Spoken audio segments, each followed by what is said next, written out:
Olá, minha gente amiga, gente querida, tudo bem? A graça e a paz do Senhor a todos. Que a graça de Deus esteja sempre nos envolvendo e a paz que excede a todo entendimento reinando em nossos corações, hoje e para todo sempre. Olha, o que eu quero compartilhar com você nesse momento é sobre vencer no sofrimento. Nós ouvimos sempre as pessoas dizendo: a gente tem que vencer o sofrimento, temos que vencer o sofrimento.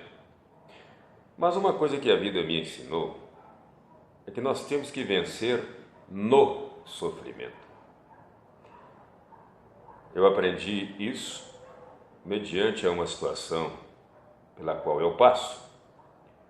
Aqui muitos já sabem, já publiquei aqui algumas vezes, que eu sou portador de uma doença neuromuscular degenerativa chamada ELA, esclerose lateral amiotrófica. É uma doença que atinge o neurônio motor e ela compromete os movimentos do corpo. O nome já diz, neurônio motor.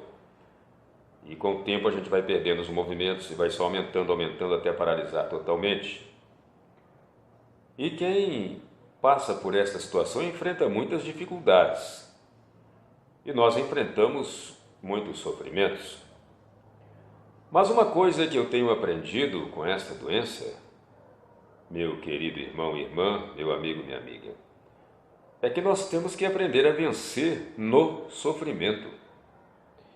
O apóstolo Paulo, um grande homem de Deus, responsável pela criação, pela fundação de várias igrejas, pela Ásia, pela Europa, parte da África.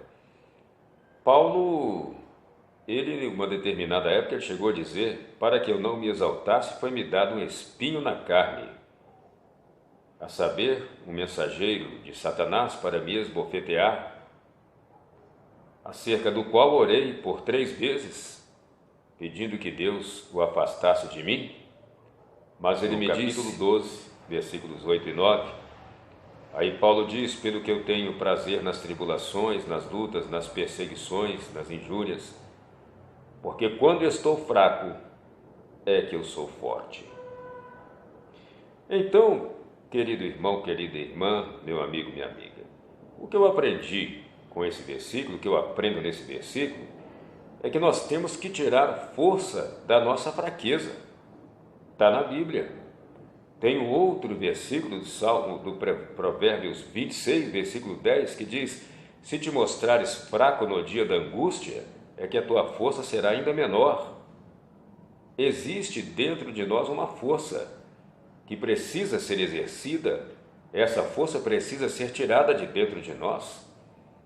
Se nós estamos nessa situação, passamos por uma determinada situação de um sofrimento, e se nós entregarmos os pontos e ficarmos dizendo: eu não consigo, eu não dou conta, eu estou sofrendo.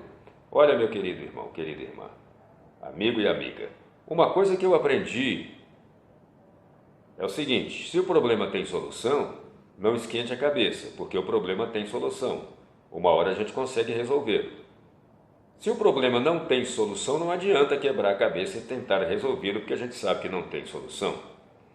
Os médicos dizem: não tem solução, mas para Deus, Deus não diz que não tem solução.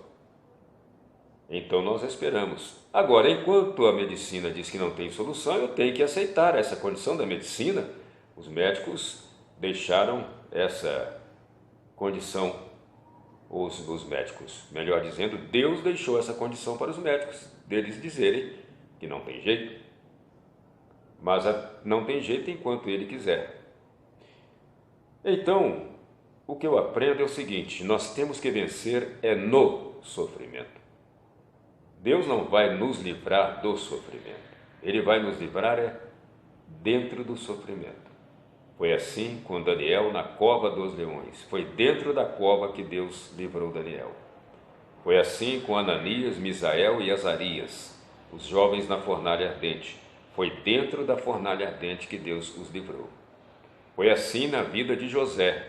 Foi dentro da prisão que Deus operou grandemente na vida de José e fez José prosperar lá dentro da prisão. E eu estou dizendo para você que existe dentro de nós uma força interior, e o próprio Deus disse isso para Paulo. Por que que Paulo disse: quando eu sou fraco, sou forte, no versículo 9, 2 Coríntios 12, 9? Porque Deus falou com ele no versículo anterior, registrado: o meu poder se aperfeiçoa na fraqueza. Paulo poderia dizer isso porque foi Deus quem o garantiu.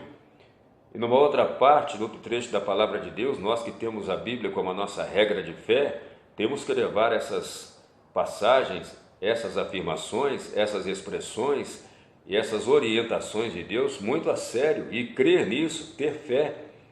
Quando o Senhor disse através do profeta Joel, quando conclamava o povo para lutar contra os inimigos, o Senhor disse: convertei as vossas ferramentas em armas, em espadas, e vamos batalhar contra o inimigo. Aí no finalzinho do versículo, em Joel 3,10, a parte final do versículo, ele diz: diga ao fraco, sou forte.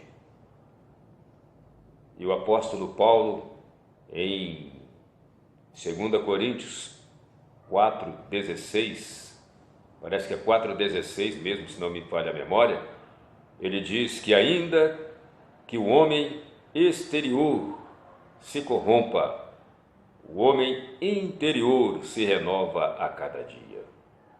Ele diz: portanto, não desfaleçamos, porque ainda que o homem interior se corrompa, ou seja, o homem exterior se corrompa, ou seja, a nossa casca, o nosso eu, o nosso homem natural, o nosso homem que se sente fraco, que se cansa, ainda que nós nos corrompemos, que nós nos enfraquecemos, que nós adoeçamos, dentro de nós existe uma força para nós enfrentarmos os problemas, porque Deus nos livra dos problemas. E nós temos que pedir a Deus mais sabedoria para enfrentarmos as situações difíceis, porque a força nós já temos, então temos que pedir ao Senhor sabedoria para exercer a força. Amém? Portanto, diga ao fraco: eu sou forte. Meu poder se aperfeiçoa na fraqueza. Portanto, tenho prazer nas tribulações, porque quando eu estou fraco é que eu sou forte. Por quê? Porque é no momento que a gente está fraco que a gente vai buscar a Deus. Ainda que o homem exterior se corrompa, o interior se renova a cada dia. Tire de dentro de você a força. Meu querido amigo, minha querida amiga, você é capaz. Deus te fez forte. Desperte esse João, essa Maria que existe dentro de você. Amém? Deus te abençoe. Seja forte.